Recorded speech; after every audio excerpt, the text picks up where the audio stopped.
I'm Anthony Smith with HFG Trust, and this is the Chart of the Week video.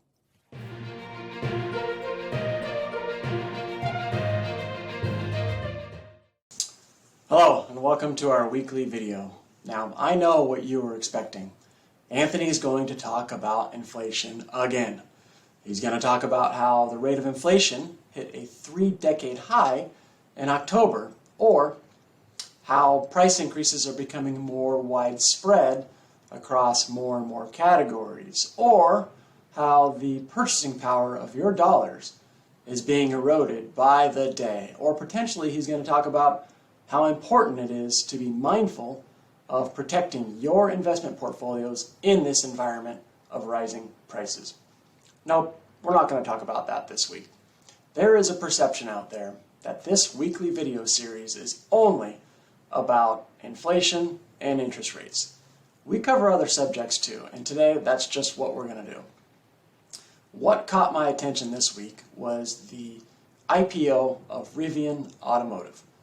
Rivian is a manufacturer of electric pickup trucks, SUVs, and delivery vans.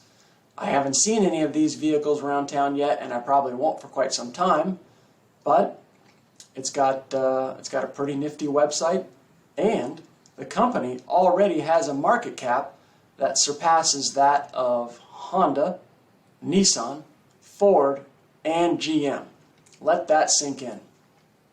This strikes me as an example of stock market frothiness, which got me thinking maybe it's time to take a stroll down memory lane and revisit the top 10 most highly valued stocks in the year 2000 on a price to book value ratio basis. And then looking at the returns over the subsequent 10-year period. So here's how I came up with that list. I started with the 500 companies in the S&P 500 and then removed all the companies with market caps below 50 billion to keep it to a list of highly recognizable large companies, and then selected the ones with the highest price to book ratios.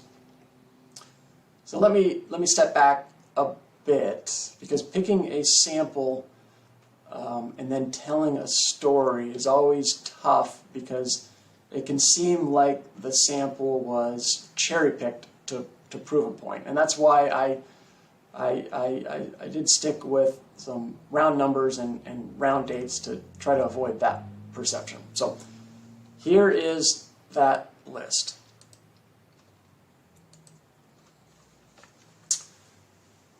All right, so how did these companies perform over the next 10 years? And specifically, the 10-year period from December 31st, 1999 to December 31st, 2009. Not very well, as you can see. These are not annualized returns. These are total returns that you would have realized over that 10-year period if you had held these stocks. So think it's a combination of stock price movements and dividends. 8 of the 10 turned in negative returns, substantially negative in most of those cases. Yeah, but Anthony, I know what you're thinking. Anthony, that was not a good period to be in the stock market in general, right? And that's true. Let's look at the return of the S&P 500 over that period. It was negative, less negative, but still negative. And if we were to further split the S&P 500 into the value half and the growth half, what would we have seen? Value outperformed growth by a material amount, and it's still not a great return over a 10-year period, but as many of you know, here at HFG Trust, we do have a value bias, and while I'm going to show you the current list of most valued companies in the S&P 500. I'm sure you know these names quite well. And I'm not pounding the table one way or the other and making a recommendation. Can't time markets, just like we can't predict interest rates. But I will say that having a value bias in this environment feels like the right approach. If you have any questions, please give us a call. Thank you for watching. We'll see you next week.